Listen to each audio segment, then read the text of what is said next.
we started getting into the magic of Harry Anderson. But Mm. today, let's continue that journey, and we're going to get into some of the bigger stage pieces. Really, I think that they're like comedy show pieces that became like real television pieces for Harry, right? Like these were things that he used like on Saturday Night Live and that sort of thing. The first one that we're going to get into is cufflinks. We mentioned that last time. And really, cufflinks is a very interesting trick because the reality of cufflinks is that he's sort of setting up the trick very early in the show. And he's doing some bits that really tie into the spectator, first of all, that he brings on stage, and the two spectators that are in the audience that he borrows the money from. And several effects happen with them before we actually get to cufflinks. And if we just did all those clips that led up to what cufflinks is, we would be doing just that today in the show, and maybe going a little bit over. You know what I mean? So I cut out just the section at the end where he gets into the cufflinks proper, which in reality is the thumb tie, right? It's the thumb tie routine, but done with handcuffs, which I think elevates the trick to the highest level that it can be, right? Because what are you doing when you're tying thumbs together? You know, I mean, sure, you're incapacitating someone, you're tying them together using pipe cleaners or wires or whatever, but who does that, right? It doesn't make sense. Handcuffs are a universal thing. You see that and you go, oh, I know what that does. I know what happens when you put those on. It's like just ubiquitous. It's just in the culture. Everyone knows what handcuffs are. And because of that, I think it makes this trick that much stronger. So enough of the preface. I just wanted to say that you're going to see him call back to a couple of things. Just be aware that he's been weaving this thing in and out of the show before he got to the actual handcuff part. And that's what he's calling back to, is all the gags that got him to the point where we're getting to this showpiece here. So let's get into it. I'm excited. Oh, me too. This is so cool. All right, so let's do this. We'll make this big. You can see this, Steve? Yes, I can. Perfect. And oops. I'm sorry. What happened? That's the wrong one. We want cufflinks. Oh, yeah. There we go. That's the one. See it? There we go. Okay, now let's do this thing. Here we go. Boom. Well, let's get rid of this. State of the art. Come on, My YouTube. ass. I'll take the wallet. The wallet. Ah! It's okay now. There's fire that came out And he last slipped the time. straps into the wallet. And that's all what we got in there at present, correct? Correct. I close the wallet. You hold on one hand at each end. Don't let go no matter what happens, because things get kind of exciting now. Yeah, you get your whole $8 worth right now. 10? Well, there's more stuff after this. Aha. A regulation pair of Smith & Wesson handcuffs on loan from Bernie's Love Emporium, where quality is not just a word, it's a noun. Sandy, what's your best time in escaping from a regulation pair of Smith & Wesson handcuffs? Oh, You ever done this? couple days. No. You've never done this? You volunteered for this trick and you've never even done, anything to get up and show off a snappy spring ensemble. Is that the idea? Doesn't bother me. I'm a trained professional. When I was a kid, my mom used to say, never take candy from a stranger unless he offers you a ride. I've been around the block a couple of times, I don't mind telling you. All right, firmly bound. Sandy, hold on to the wallet. Don't let go. Hold on. Yeah, that's it. Hold it out. Hold it out. Come on over here. More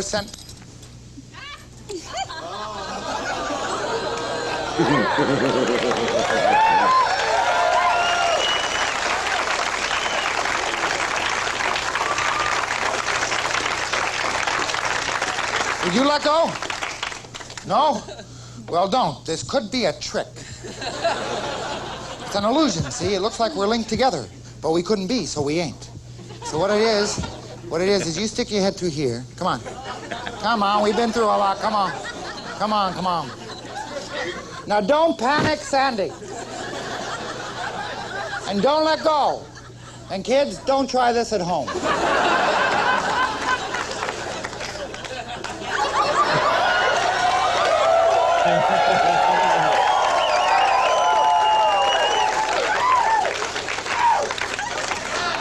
Vanderbilt, huh? Very nice. Annie, don't let go. Don't let go. What you do is you just step back through my arms. There you go. See? Boy, it's getting spooky now, isn't it? Hold on. I know what I'm doing. Not exactly sure why I'm doing it. I got a job. Hold on.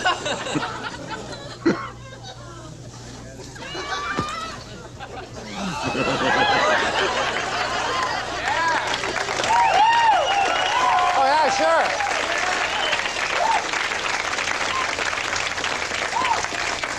Yeah, you can laugh. Hope your kids have buck teeth. All right, no one moves, no one gets hurt.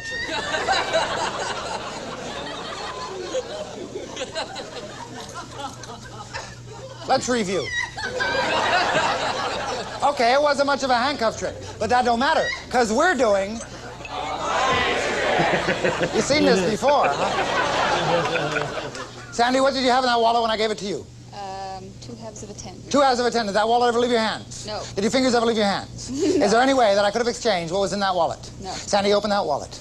What's inside now? 2. 2 $5 bills! You give one to him, and I'll give the other one over here. Thank you very much.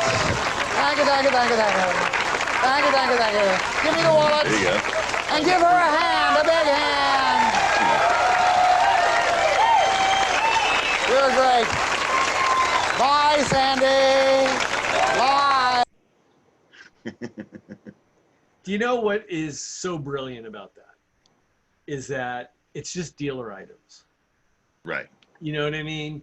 Right. But it's taking the thumb tie, elevating it up, right, and making it into a showpiece. Just using dealer items. Totally. You know, it's just a should we say what it is? Sure. Yeah. Yeah, it's the locking Hamburger, right? And it's like a bad locking Hamburger, right? It's a It's Hamburger not wallet. even a good one, yeah. No, he just put Velcro into the Hamburger wallet, so she can't open the other side. Yeah, well, it's just harder to open, yeah. Yeah, exactly. Yeah. You know, it's funny, the Hamburger wallet has gone through a lot of changes. It used to be that it was way more deceptive than it is. Maybe one time we can get into it, because I have an old school Hamburger wallet before they changed them. It used to have a flap on it, and the flap made it so that when you opened it and you put the flap in play, it was like that was the only way that the thing opened. You know what I mean? And it like locked it in a sense. It's really something. Yeah. That's why they changed it. You know what's cool about this is that he uses that Hamburger wallet ploy, right? He puts 2 halves in, pulls out the 2 5s, right? That in and of itself is not an amazing trick. Right. Okay. But when you wrap it in the wrapping of everything that's going on and your premise, right? Then it goes from being something not too impressive, right, to the kicker ending of the trick. You know, the kicker ending of the routine. And I think that bill thing was in play a bunch, right? I think he started with maybe 2 bills that became, like he had 2 5s, they became a 10. Well, he ripped the 10 in half and gave them each a half. To each. That's and then exactly he brought it right. back, and then he restored it. Yeah. And then what we just saw was that then split into 2 5s and handed those out to make it go full circle, right? Right, exactly. But it just brings the whole thing around. Whereas if you were just to, have a rip bill, put it in there, let it stay for a second, come back to it, and it's restored, it's not that great of a trick. Right. But in the wrapping of what's happening here, it's killer. It's just killer. Because it's really about that interaction between him and that lady, and all the things that are happening are all just accenting what that sort of interaction, that relationship, that temporary relationship is. This was really one of the ones for him. Yeah, well, it's a real showpiece. I mean, and clearly he's, I think there's another maybe 2 5-minute segments that make up the beginning of this, so it was really like woven through the entire thing. You can see too with Harry that all of it, like it just, everything he does fits in a case for the most part. For the you know most what I mean? There's correct. a couple things he would occasionally do that had a little bit more to them, but Yeah, you can see how this is a comedy club routine, right? totally is. You know what I mean? Without the comedy club vibe, I don't think that trick works. Yeah, exactly. Yeah, you need the laughter, you need all that interaction, and you need that sort of pseudo adversarial relationship between him and that spectator, right? Like she's going into it with good intentions, and he's constantly like pushing her to being uncomfortable until they finally get into that whole linking thing, right? It's a whole beast of of an interaction. It's really cool and so entertaining and so funny. But if you didn't build that whole thing around it, you're right. The bill trick would just be a bill trick and so boring. And why would you care, right? Why should I watch? Why should I care? Is basically what you're left with if all he did was the bill trick. But because he's so funny and all that comedy's on top of it with all those bits, and really the thumb tie with the handcuffs, I think that really is such a big thing that, like, if you think about it, like, how does that live by itself? If you don't have another trick going on, I don't think you can really do that thumb tie or the I've seen guys do great thumb tie routines without another trick in it. Yeah, I think I have. Okay, all the ones that I can think of, there's like something else that's happening, and that's happening too, and it's like those two things working against. Oh, I see what you mean. Yeah. That's what's creating the conflict. You know what I mean? Yeah. You're probably right about that. Okay. Yeah. Okay. But thumb tie is something, it's a pretty simple, straightforward thing that really blows people away. I've seen it kill audiences. Me too. And it shouldn't, right? Like on paper, just like two pipe cleaners or a little roll of tape and your thumbs being tied together. Like on paper, it shouldn't work, right? It shouldn't make sense. But it's like the sign of a real pro, and you see someone just kill doing that very simple notion. It's really. You worked in a magic shop? Sure. Not really. I mean, it was really like a showroom for, a magic producer, so it was sort of like a magic shop, but not really. My magic shop experience is really like working at the distributor and like, supplying the magic shops. We used to hang around the shop and I was like maybe 17, and we have shit that we've never sold. Okay. And so we're trying to figure out how to thumb cuffs, right? And we came up with this great little deal where it's like you put the thumb cuffs on and then you throw a handkerchief over your hand. And then all of a sudden you just go and it's gone. And we had the ditch in it and everything. So the stuff just vanished, Yeah. And that's the kind of thing that when you look at a trick like this, you have to be brainstorming. You can't begin all the time with the end result. That's right. I think sometimes you just have to start going down some roads and see where it takes you. And this kind of smacks of that. You know what I mean? This routine. And sometimes he went down a lot of roads to get where he's at now. Yeah, totally. And sometimes it's just like the image, right? Like that's an iconic image, like I'm handcuffed, right? Like that's an image. And sometimes just looking at an image like that inspires thoughts and like ways to go in a routine. I'm sure that there's several moments that, like, if you looked at it like the way they make movies, right? Or like a comic book, basically, right? Doing storyboards. Right. Like, what are those cells that represent those moments in the trick? And I'm sure that, he probably when he was creating this routine, he had those iconic moments. Right. That inspire, where you're going to go with. The other thing is cufflinks fit really who he is. Handcuffs, calling them cufflinks, and then just a handcuff trick really fits. He's a con man, so it's something that would easily be understood to be in his world. Right. You know what I mean? Like, not something that's outside the realm of. He's not a guy who's unfamiliar with handcuffs. Yeah, I mean, it's possible that Harry the Hat could have possibly had some encounters with some handcuffs. Well, in that last Johnny Carson clip we saw, I mean, I know it was Harry Anderson, the performer on TV. Yeah. Definitely spoke about his. He spent 3 days in the drunk tank in New Orleans. I wonder if that's true, but. I bet it is. I've met a couple people that did the street hustling stuff, and it's never a glorious story. I mean, there are glorious stories when the winning is happening, but there are definitely dark stories when they get caught. Or they get beat up or whatever, There's a lot of darkness surrounding, being a con man. I mean, that's the reality of it. So I only use my powers for good. It's the best way to go. All right, let's get into this next one. This one really is one of those things that Harry is like known for internationally, right? This routine is like. Oh, yeah. This one really is one of those ones that like pushed him over the top. I got one of these. You did? I have one, yeah. I would love to see you do it. I bet it's great. Oh, I've never done it. You've never done it. Oh, that surprises me. Okay. No, I have not the giant one, but the smaller one. Okay. I meant to work it up, never did. Okay. It's a pretty great piece, but let's watch it. Let's watch it. Talk about it afterwards, because there's a lot going on here. That's for sure. And this is correct me if I'm wrong, Steve. Is this known commercially as the Monarch Monty? Well, the big one is. The big one is. Okay.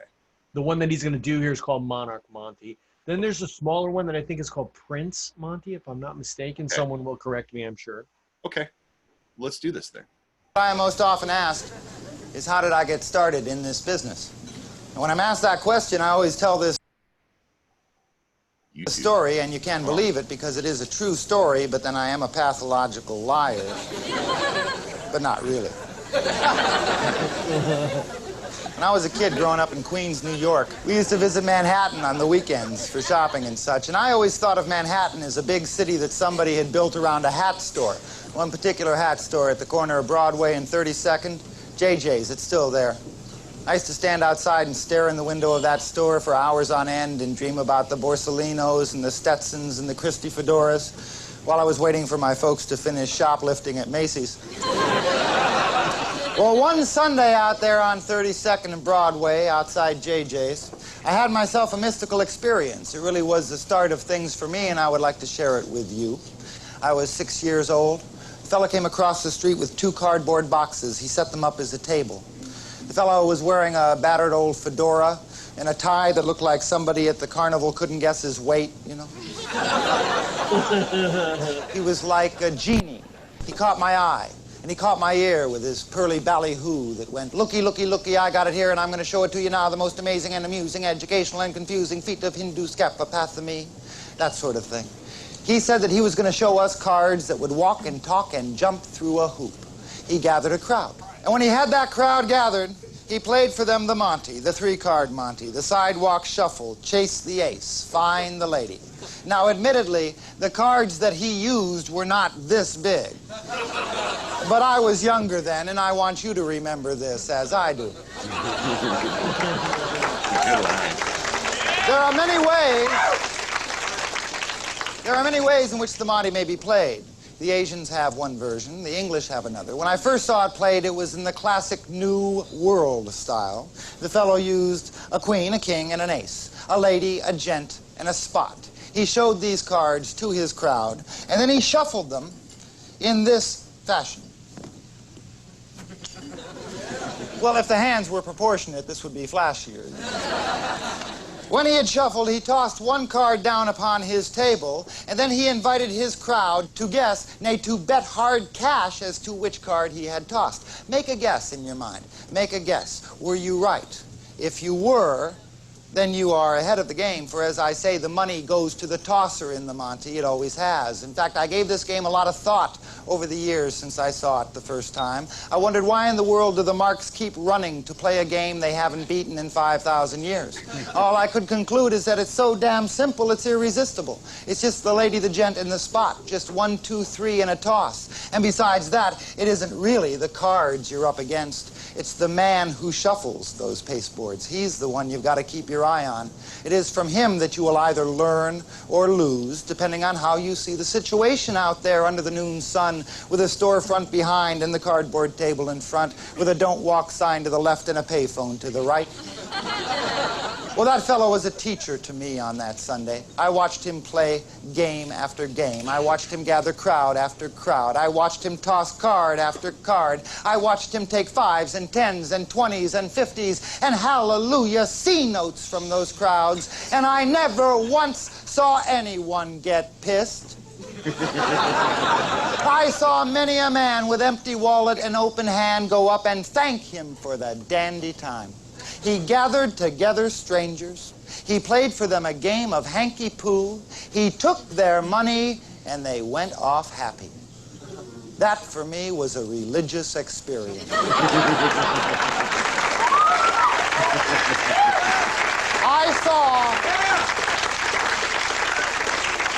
I saw my life's work cut out for me like a well-tailored suit. You know, I don't know much about this world, but most of what I do know, I learned from the fellow who tossed the lady, the gent, and the spot.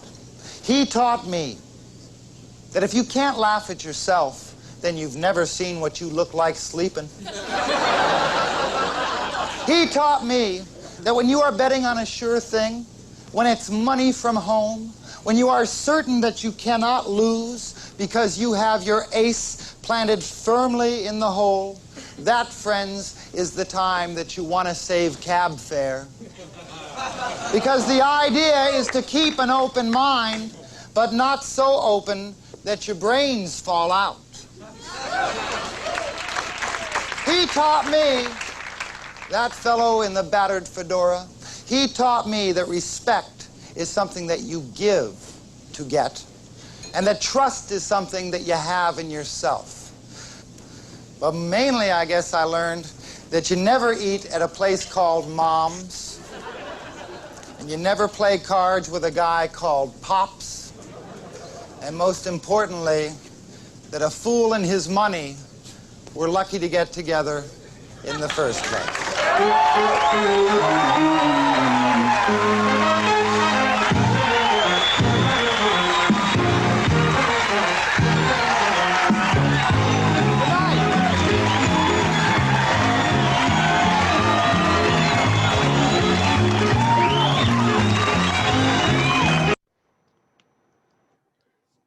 That's pretty great. That's pretty great. You're muted, Steve. There you are. Yeah, that's pretty great. Everything about that, I don't think there's anything to improve. Right. And it's amazing, like, how few effects really happen throughout that whole thing, right? Yeah. What a wonderful piece, because it's like a showpiece that shows him and his personality and like everything that he's selling. It's all right there in that piece. Yeah, right? I was just gonna say it's a personality piece. Yeah. You know, where he's just telling you about himself. It all seems very plausible, all seems very real, and you know, just wrapped around. I think he only did 2 phases, if I'm not mistaken. It's like 2 phases and then that finale, right? I think that's it. I think you're totally right. It's not too far off from the Monty that I just showed, right? It's like 3 solid things. Yeah, 3 solid faces, and that's it. Yeah. Yeah. Yeah. Yeah. It was clean. It's just, you know, there's so much about that I just love. When I saw that show too, you know, it was like, there's so much about that I love and I romanced, you know, like I really, really like what was happening there. Like a lone guy standing on stage with a case, right? Telling funny stories and doing magic, you know? Yeah. Yeah. It's really just something. I mean, it's almost like a monologue, right? I mean, the whole thing is, I mean, there's a little magic in there, but I mean, it's really like, it's what I just said, right? It's like everything that is Harry. It's like all in that one piece. It almost like he crafted that one thing to like use that to like create the career of that character, right? Of that blown out version of himself as that character. Definitely. Super. I mean, just you can talk about this kind of thing forever. He just zeroed in on a character and then just exploited that. Right. You know, like he took all the things that he loved in his life and put it into this one thing and like turned up the volume, like turned up all the proportions on it so that he's like larger than life, right? Yeah. Do you know, a lot of times people say, well, like my character, my magician's character is that. You hear that a lot, right? Sure. But then you're just like, yeah, but is it really, you know? Yeah. And so a lot of people, when they pick a character, their characters are pretty much that stereotype. Mm-hmm. That and whatever stereotype it is, it doesn't have to be the top hat and the cape. Well, Harry was so good at that thing that he sort of created another stereotype. Well, that's what I was getting to. Right? Yeah. It's like he created a unique character of the con man who I don't think anyone really before that was really selling that as a character that was just out there. Like they may have been con men or said they were con men, but Harry was like the con man who came to your show. You know what I mean? Right. And he was like a lovable con man, right? Yes. It was like right on that line of like, you know, he's a con man, but that guy, he's all right. So you like hanging out with him. Yeah. What's interesting to me is I wonder, and it's in the book and I don't remember, but what's going on? Like Harry's touring for rock bands and stuff before Cheers. Wow. Right? So he's like opening for bands on the road. And I mean, can you imagine, like I've been asked to do that on a couple of different occasions, not like a big band, but like that type of an event. I've heard of a lot of events like that. Like that seemed to be a pretty prevalent thing in the late 70s and early 80s. Yeah. There was a lot of like stand-up acts or like magic acts that would open for like large stadium rock acts. And that's a mind blower to me. I never bumped into that. I've only heard stories about it. Yeah. But I bet he was great. Right? Well, going up there doing that character. I bet he was great. Yeah, in that book he talks about Mishmash card, which is something that It's always in the case. They're hard to find if you can find one. Oh, you have like an actual professionally made one. I assumed you made it. Okay. Oh no, I have like the one, yeah. Okay, right on. And I've carried it around for 10 years, and it's just there. You can always just go to it, But he talks about why he developed that trick. And the reason why was he had to come on stage with a rock band. There's no way to bring somebody up. So everything you do, you have to do for a giant crowd that's really visual. Really and you far can't away. you can't have someone pick a card or anything. Right. So that's why he just kind of sat backstage on one day and he made up that big giant card with the mishmash on it. And he figured out how to force it and then figured out how to pay it off. So it's just really interesting. That's a trick that if you come across, it'll cost you $100, but it's just well worth it to have it in your back pocket. Totally. I didn't even know it was a commercially available thing ever. When I saw it in the book, I was just like, all right, I got to build this thing if I want to do it. I just assumed that's the only Oh, way no, to do it. I wonder if I could put hands on it. Should I put hands on it real quick? Yeah, do it. If it's right there. Yeah, do the thing, because that would be cool to see it. I've only ever seen illustrations in a book of it, so I don't even, I can't imagine what the professional unit actually looks like. This is exciting. Oh, boy, you even have it. You found it. This is so exciting. Yeah, so I want to see this thing. This is so cool. This is, notice the logo on that card. Oh, wow. It's the magic dealer that went to jail. That's funny. Hank Lee. So there's the card. So you would say to someone in the audience, you want me to try to perform this real quick? Oh, if you don't mind, I would love it. Okay. All right. So here's the way this works. Okay. I always do this to a woman. Okay. So we're going to have to pretend you're like a woman because I have to think of it upside down if I do the man. Fair enough. I'll pretend to be a lady. You know what I mean? So I'm like, Alex, think of any card, not a Visa or a MasterCard, Alex, a playing card. Name any card. 3 of hearts.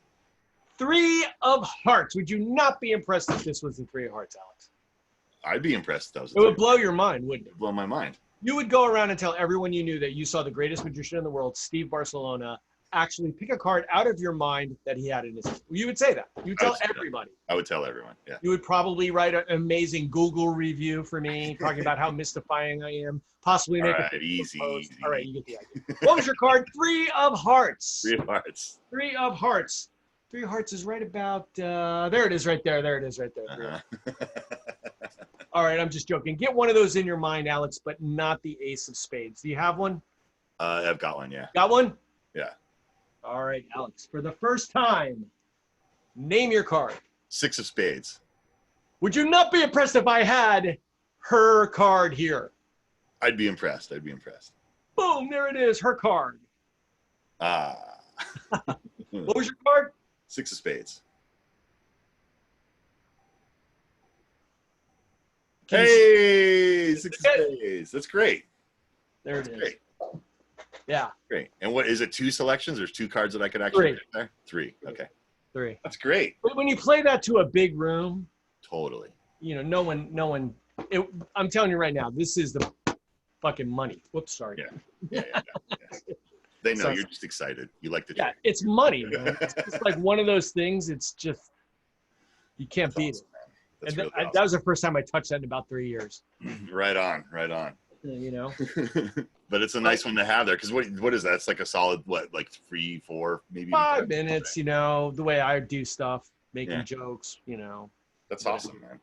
It's so. But it's such a solid Harry trick. It's just you get when you read the book and he talks about why he developed that particular trick, and you're just like, yeah, man, that's exactly why I need that. You're right. Because, right. there's been times where, so like when I go do a gig, I always have a few extra things for situational purposes, Mhm. right? And so I'm always, looking for stuff that I can carry that doesn't take up a lot of space, that I can swap in or out for things that aren't going to work for one reason or another, And so that one, like I said, that one's money. I mean, I've done that for big banquet rooms. 1,200 people. They can see it in the back of the room. Like, holy Right. Well, he crap. was doing it for opening for bands. I can't imagine he was doing things smaller than like theaters, right? Yeah, I mean, I'm Had to sure. play big. I mean, when you say opening for bands, your mind immediately goes to like Coachella, right? 100,000 people or whatever. Oh, Right? I was It's probably thinking like club dates. club dates. Okay, I was thinking more like theater dates, like where it's Yeah. like a Yeah. 2,000-3,000 seater, right? Yeah, under 2,000, 3,000 seats, something like that. Okay. But Yeah. still. And it would play great in that room. That plays really far away. That's a huge I've bay. played that in like smaller situations too. I bet it works close up just fine. It just works. It just works. Harry was a genius. Yeah. I'm really sorry, and I'm filled with regret that I never actually got to meet him or see him actually live. Because, you know, there were a couple opportunities where it was like he was at some convention on the East Coast, you know, and I was like, I gotta go. And I just couldn't put it together, you know, to get there.